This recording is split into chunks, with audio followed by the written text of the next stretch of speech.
कोई भी रिवर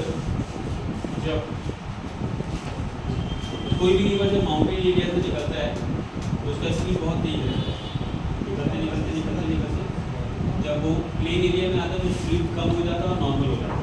तो क्लियर है कि इस एरिया में जब रहता है तो बहुत सारा रॉ मटेरियल अपने साथ लेकर आया रहता है और रॉ मटेरियल को ला के वो कहाँ पे गिराना स्टार्ट करता है, जहाँ से स्लोप कम हो जाता है इस एरिया में गिराना स्टार्ट करता है। ठीक है, तो रिवर में याद रखना, जैसे फॉर एग्जाम्पल रिवर में एक बड़ा पार्ट ये सब है, मान लो ये सब पत्थर है, फिर उसके बाद इस तरह का पत्थर है, इससे छोटा, फिर इसके बाद इस तरह का पत्थर एकदम।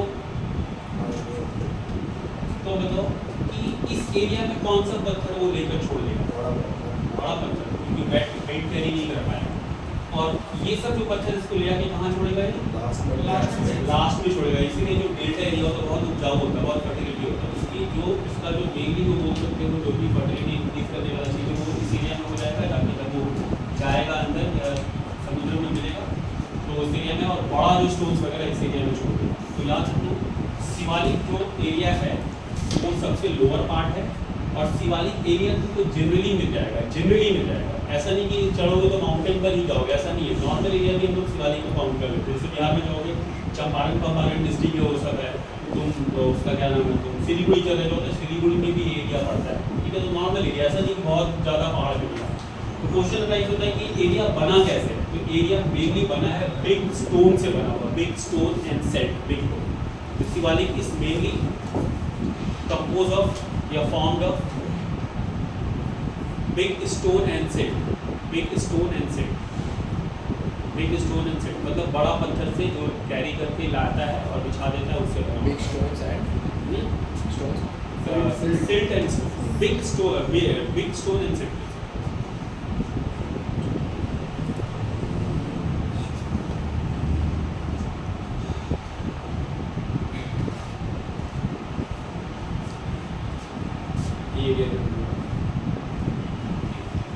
इसमें दो पार्ट होता है।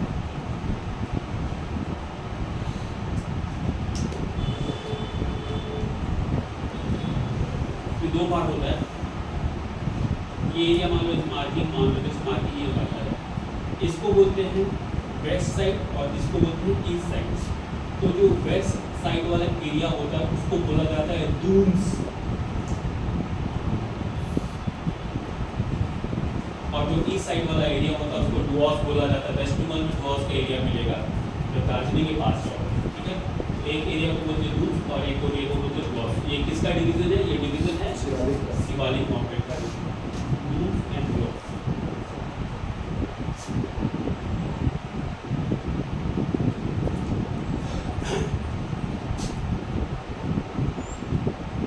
ये तीनों माउंटेन इस एरिया में आके मिल जा रहा है एक साथ, और यहाँ पे हिमालय एंड हो जा रहा है, खत्म हो जा रहा है। और हिमालय एंड होने के बाद ऐसा नहीं कि माउंटेन नहीं है, हिमालय एंड होने के बाद माउंटेन रेंज स्टार्ट होता है ऐसे करके, यहाँ से ये ऐसे करके माउंटेन रेंज स्टार्ट हो रहा है, ऐसे करके माउंटेन रेंज स्टार्ट हो। ठीक है, तो ये जो माउंटेन रेंज होता है ये लास्ट में इस तरफ हम लोग का ओशन पड़ जाता है।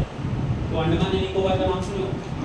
तो अंडमान एंड निकोबार पूछा जाता है एग्जाम के अंदर, अंडमान एंड निकोबार कौन से माउंटेन का एक्सटेंशन है? मतलब बहुत सारा माउंटेन इसके अंदर भी है, बहुत सारा माउंटेन बॉर्डर के ऊपर भी है। तो याद रखना उस माउंटेन को हम लोग बोलते हैं पूर्वांचल।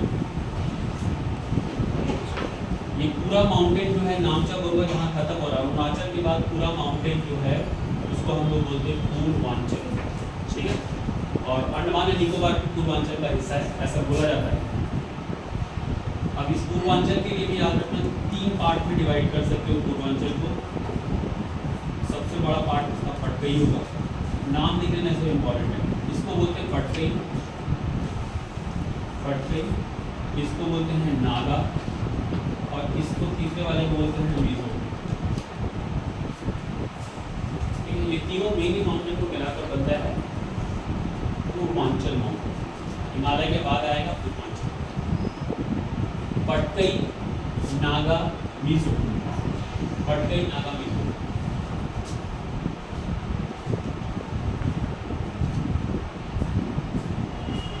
इंडिया और बर्मा या म्यांमार बोल सकते हो। ठीक है, इंडिया और बर्मा के बीच में अगर पूछेगी एक ऐसा माउंटेन जो बाउंड्री क्रिएट करता है, तो बाउंड्री क्रिएट करने वाले माउंटेन का नाम है पट्टई माउंटेन।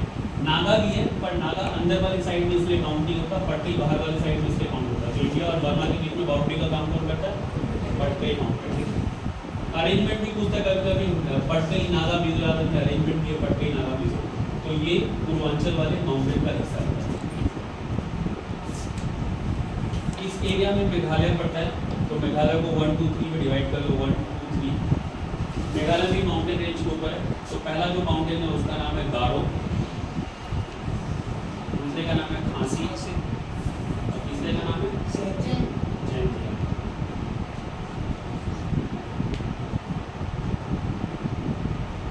और एक चौथा भी है बिस्वी, गारो, खांसी, जैंतिया, बिस्वी। ये चारों माउंटेन अरुणाचल, सॉरी ये चारों माउंटेन जो है, ये वाला माउंटेन अरुणाचल में है, बाकी 3 माउंटेन मेघालय में।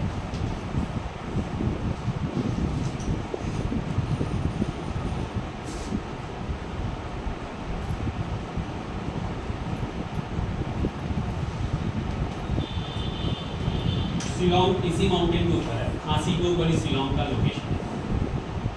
खांसी के ऊपर ही शिलोंग है। याद रखना, क्वेश्चन भी पूछता है एग्जाम में कि खांसी कौन से माउंटेन के ऊपर है, सॉरी शिलोंग कौन से माउंटेन में, खांसी माउंटेन के ऊपर है। और ये तीनों इन लोगों का ट्राइबल्स का नाम, ये भी ट्राइबल्स का नाम है, तीनों इनका ट्राइबल्स का नाम है। गारो, खांसी, जैंतिया उसी के नाम पर माउंटेन का नाम भी आता है।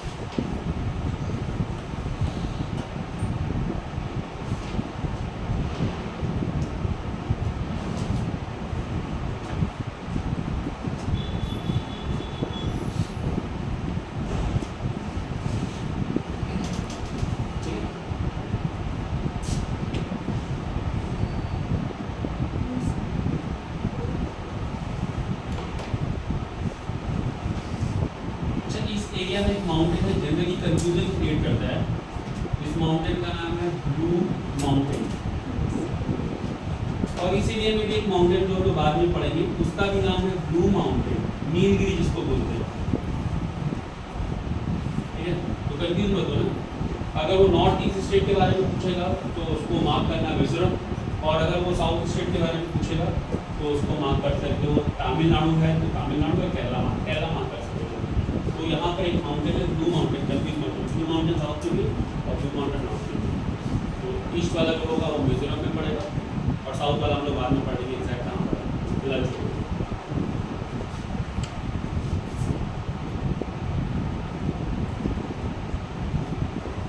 हेडिंग देना, अरावली माउंटेन, क्योंकि अरावली के बारे में थोड़ा लिखना पड़ेगा।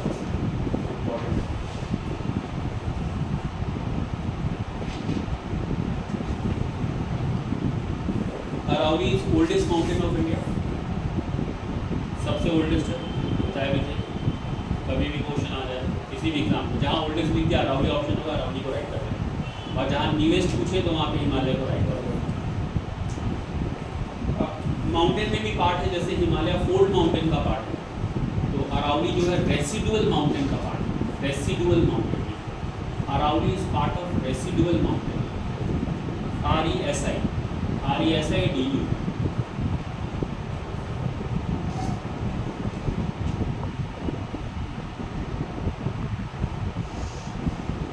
Aravalli is part of residual mountain. Highest peak of Aravalli, K2 कहाँ गया? K2 होगा उधर तुम्हारा काराकोरम में। Highest peak of Aravalli is Guru Shikhar, Guru Shikhar, Guru Shikhar. ठीक है, माउंट आबू का नाम सुनो, जैन का मंदिर है बहुत बड़ा,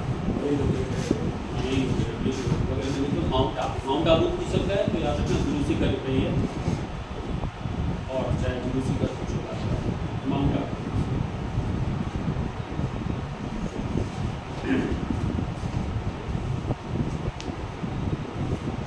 एक्सटेंशन क्या है इसका, कहाँ से कहाँ तक है? तो देखो, extension is Aravalli from Rajasthan to Delhi,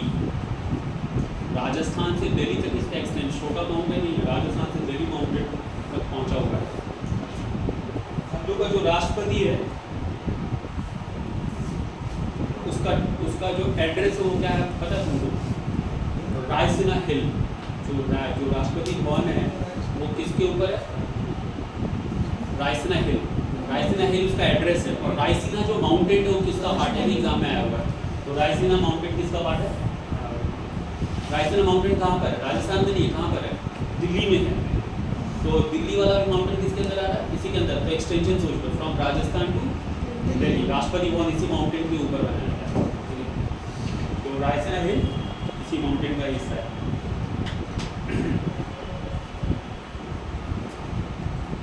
अच्छा, ये क्वेश्चन का आंसर होता है, सोच के बताना। आप लोग पहला क्लास में बताए थे कि इंडिया में सबसे कम रेन होता है लेह में, बताया था ना। सेकेंड सबसे कम रेन होता है राजस्थान में, वो ईस्टर्न एरिया है। राजस्थान का ये वाला जैसलमेर एरिया में सबसे कम पानी बरसता है। तो राजस्थान में लीस्ट रेनफॉल होने का कारण क्या है? कम पानी बरसने का कारण क्या है? इसके पीछे क्या लॉजिक है? क्योंकि देखो लॉजिक थोड़ा बता रही है, बाद में जो पढ़ेंगे। क्योंकि जो मानसून एंट्री कर रहा है वो साउथ वेस्ट मानसून है, ठीक है। ये एक लाइन, एक मानसून है जो एंट्री कर रहा है। ये मानसून एंट्री कर रहा है, ये मानसून गुजरात में रेन करवा रहा है, यही मानसून जाके पंजाब में भी रेन करा रहा है। जबकि ये मानसून क्या होता है? डिक्रीजिंग ऑर्डर होता है, नीचे ज़्यादा रेन जैसे जैसे ऊपर बढ़ेगा रेन कम होगा। यही मानसून राजस्थान में पानी नहीं कराता, और यही मानसून पंजाब में जाके रेन करवाता है। पंजाब में ज़्यादा रेन होता है कंपैरेटिवली राजस्थान में, सेम मानसून।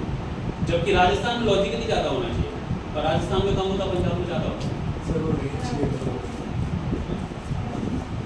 हाँ, अरावली क्या करा? अरावली इसमें रोल क्या प्ले करा?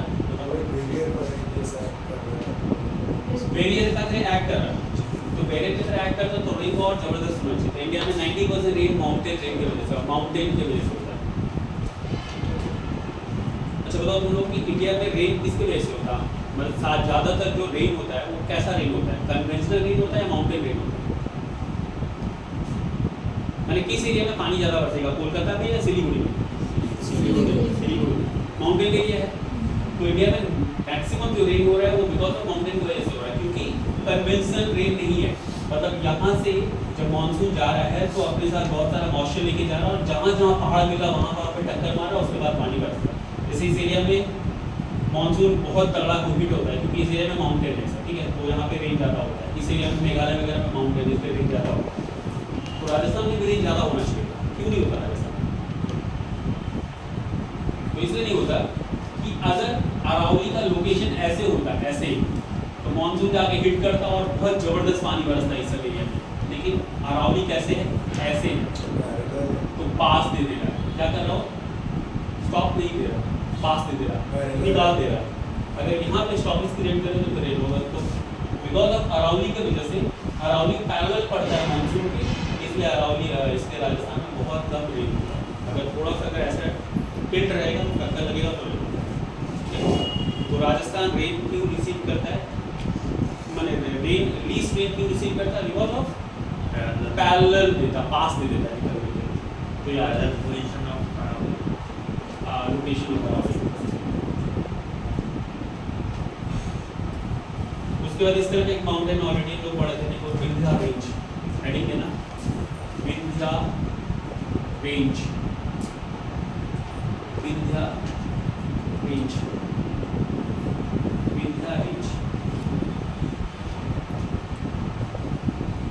Vindhya range divided India into two part, north and south. India के बीच में और नॉर्थ एंड साउथ में इंडिया को डिवाइड कर देता है जोग्राफिकली, और फिजिकली भी डिवाइड करता है। इसके पार चलेगा तो साउथ इंडिया में चलेगा, मान कर। इसका एक्सटेंशन कहाँ तक है? तो बहुत लंबा एक्सटेंशन है। देखो Madhya Pradesh, Chhattisgarh, Jharkhand, UP and some part of Bihar, Bihar को भी टच कर देता है।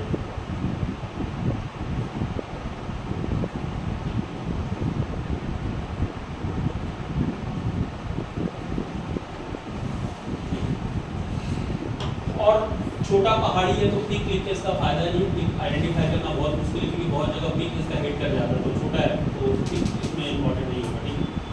और पीक का आंसर भी एग्जैक्टली नहीं मिल पाता। ये तुम्हारा विंध्य है, इसके नीचे पड़ेगा तुम्हारा सतपुरा।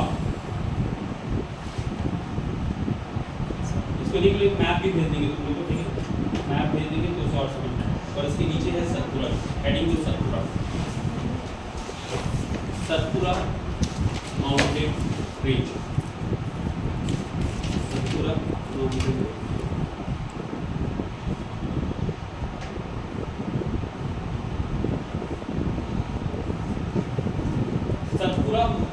सतपुरा रेंज है, माउंटेन रेंज है। देखो माउंटेन रेंज का मतलब क्या होता है, ये एक एरिया है, मान लो यहाँ पे माउंटेन है बहुत सारा, मतलब इसके बाहर नहीं जा रहा है, तो इसको हम लोग बोल सकते हैं माउंटेन रेंज। पीक पूछेगा तो ये सब पीक हो जाएगा, ठीक। तो माउंटेन रेंज का मतलब ये होता है और इसके अंदर पहाड़ होता है। तो इसके अंदर मेनली 3 पहाड़ है, पहले का नाम तो सतपुरा ही है, दूसरे का नाम है महादेव और तीसरे का नाम है मैकाल। तो सतपुरा माउंटेन रेंज 3 पार्ट से बना हुआ, consist of 3 mountain, Satpura, Mahadev और एक है मैकाल। सतपुरा, महादेव, मैकाल, सतपुरा, महादेव, मैकाल। यहाँ का हाईएस्ट पीक हम लोग लिख सकते हैं, इसका हाईएस्ट पीक है धूपगढ़,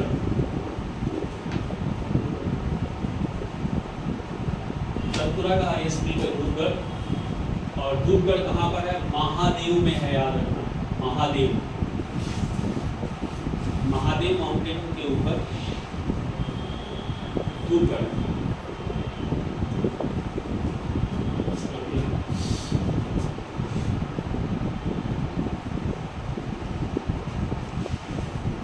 तो यहीं पे लिख लो, एक माउंटेन का नाम है, इसके एक्सटेंशन पे ही है, मतलब मैकाल के पास पहले मैकाल भी दिया हुआ है।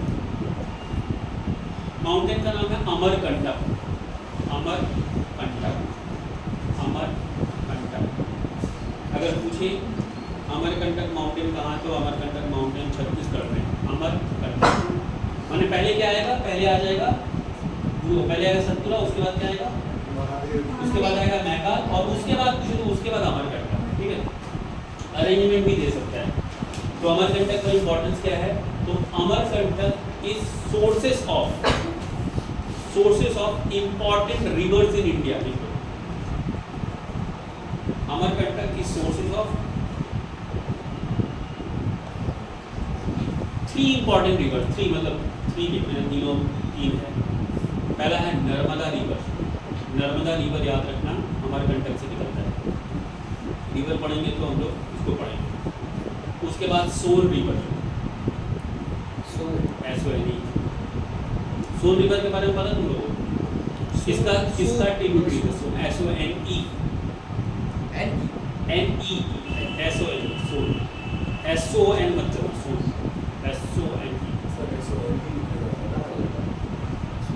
ये गंगा का ट्रिब्यूटरी है, जो बिहार में गंगा को कनेक्ट करता है, पटना के पास। उसके बाद लिखना, पहले क्या लिखो, सोन, दूसरा सोन, और तीसरा लिखो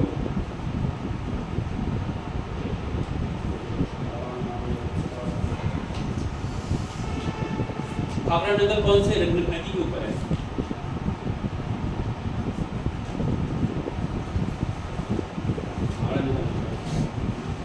उड़ीसा में है। रिवर का नाम, उड़ीसा का कोई रिवर का नाम बताओ, रिवर ज्यादा तुम लोग, एम से नाम है रिवर का, महानदी।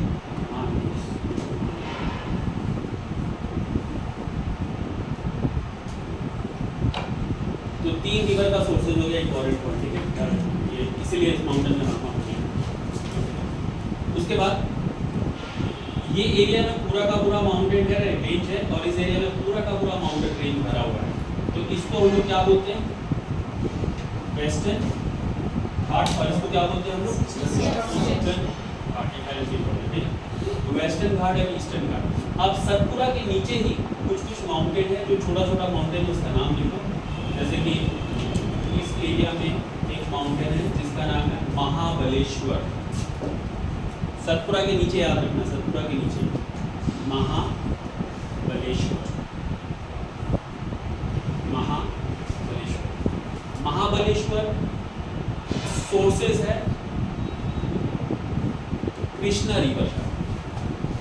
महाबलेश्वर माउंटेन है, सोर्सेस है कृष्णा रिवर।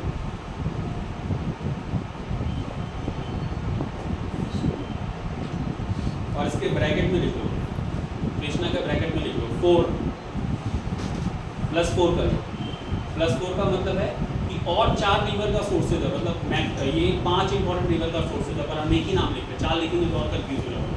तो याद रखना, जब तुम लोग थोड़ा सा अपना अपग्रेड करोगे तो ये 4 रिवर का और भी नाम देख लेना, ठीक है ना। पर अभी तो बेसिक है, तो फिर एक ही रिवर का नाम लिखो और कंफ्यूज। उसके बाद देखो उसके नीचे ब्रह्मगिरी माउंटेन। महाबलेश्वर के बाद ब्रह्मगिरी, नासिक, नासिक के पास है, नासिक का बताने वाला था नासिक। ब्रह्मगिरी माउंटेन सोर्सेज है Godavari river.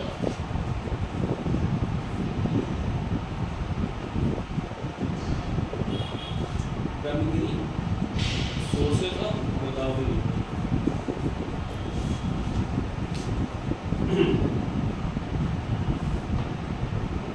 Eastern Ghat Western Ghat का मीटिंग पॉइंट है। Meeting point of Eastern Ghat and Western Ghat is Blue Mountain. अभी जो बताया ब्लू माउंटेन। ईस्टर्न घाट और वेस्टर्न घाट मिलता है जिस पॉइंट पर, वहाँ पे भी एक पहाड़ी है, उसका नाम है ब्लू माउंटेन, जिसको हिंदी में नीलगिरी बोल सकते हैं, बांग्ला हिंदी में नीलगिरी। और meeting point of Eastern Ghat and Western Ghat is called Blue Mountain. अगर ब्लू माउंटेन का अगर हाईएस्ट पीक पूछे तो ब्लू माउंटेन का हाईएस्ट पीक है Doddabetta. Doddabetta highest peak of Blue Mountain is Doddabetta. Doddabetta highest peak of Blue Mountain Doddabetta. अब एक question लिखो, नोट में क्वेश्चन लिखो।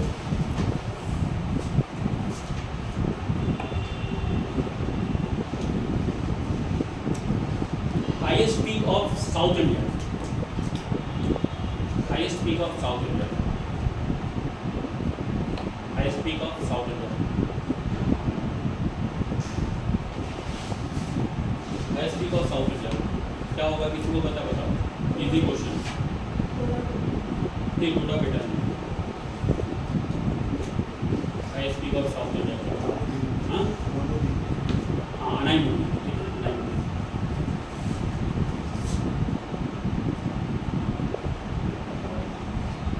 अनाईमुडी, ठीक है।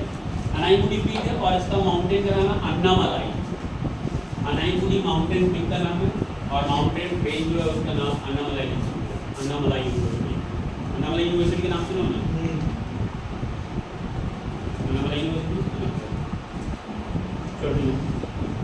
और इसका एग्जाम में क्वेश्चन आया हुआ है कि अनाईमुडी माउंटेन पीक कौन से स्टेट में है। तो अनाईमुडी माउंटेन पीक केरला में है यार, केरला।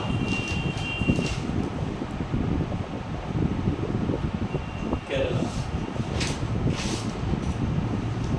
अच्छा, पहले क्या आएगा? पहले अगर हम लोग नीचे जा रहे हैं तो पहले ब्लू माउंटेन आएगा या पहले अनाईमुडी आएगा?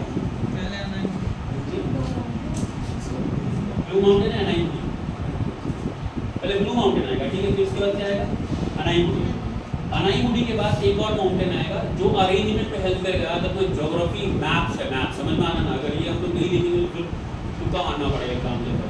तो पहले ब्लू माउंटेन, फिर अनामलाई या अनाईमुडी, उसके बाद आएगा कार्डेमन हिल। कार्डेमन होता है ना इलायची, कार्डेमन हिल भी एक माउंटेन रेंज है, छोटा सा माउंटेन रेंज पर है, ठीक है। उसके बाद कार्डेमन हिल और इसके बाद लास्ट में बिल्कुल इस जगह पर भी एक माउंटेन रेंज है जिसको हम लोग बोलते हैं Agastya. Agastya Agastya, last mountain Agastya. Exam में क्वेश्चन पूछे कि इंडिया का सबसे साउथर्न माउंटेन कौन सा है, तो उसमें बहुत बार कार्डामन हम लोग को समझ में आता है। कार्डामन से भी नीचे है अगस्त्य, अगर अगस्त्य नहीं तो फिर कार्डामन होगा, लेकिन कार्डामन और अगस्त्य दोनों फिर अगस्त्य होगा। क्लियर है?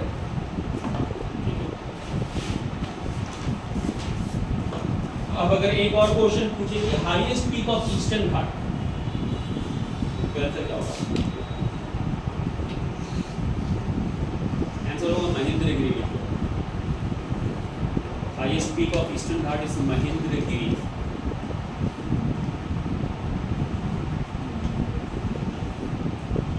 Highest peak of Eastern Ghat Mahendragiri.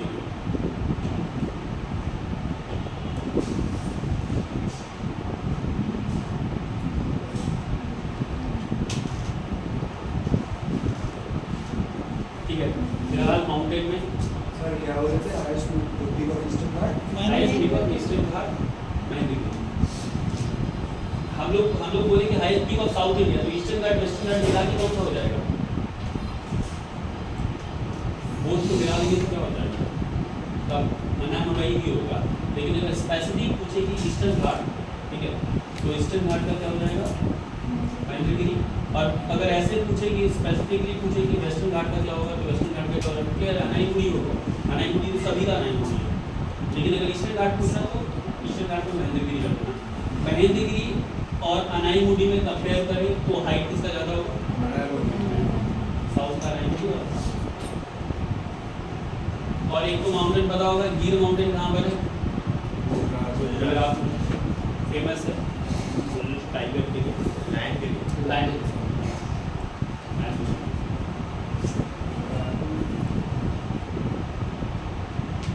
Clear है? इसको देखो, कोई डाउट है? खासकर ज्योग्राफी पढ़ रहे हो ना तो मैप याद रखना, मैप नहीं याद रखोगे तो थोड़ा सा प्रॉब्लम।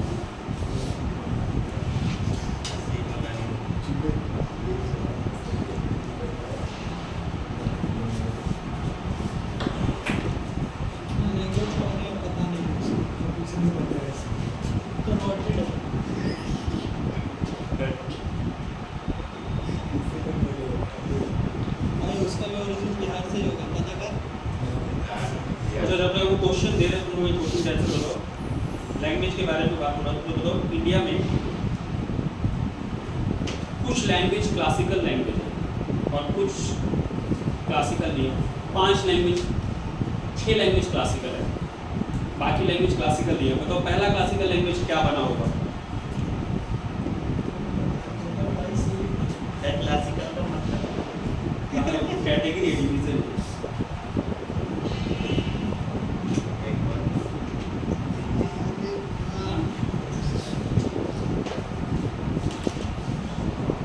नॉर्थ का कोई भी लैंग्वेज क्लासिकल नहीं आता।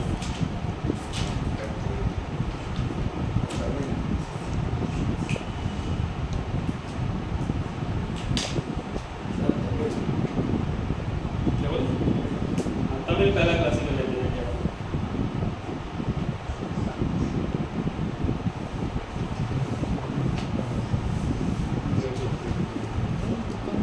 इंडिया का सबसे पुराना लैंग्वेज टेक्निकली किसको बोला गया पता तुमको? संस्कृत तमिल को। हिस्ट्री के हिसाब से तमिल है।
25 दे दे रहे ठीक है 10 मिनट में हो जाएगा ज़्यादा टाइम नहीं लगेगा। क्या 25 तो हो गया क्वेश्चन हो जाएगा जो लिखा हो उसको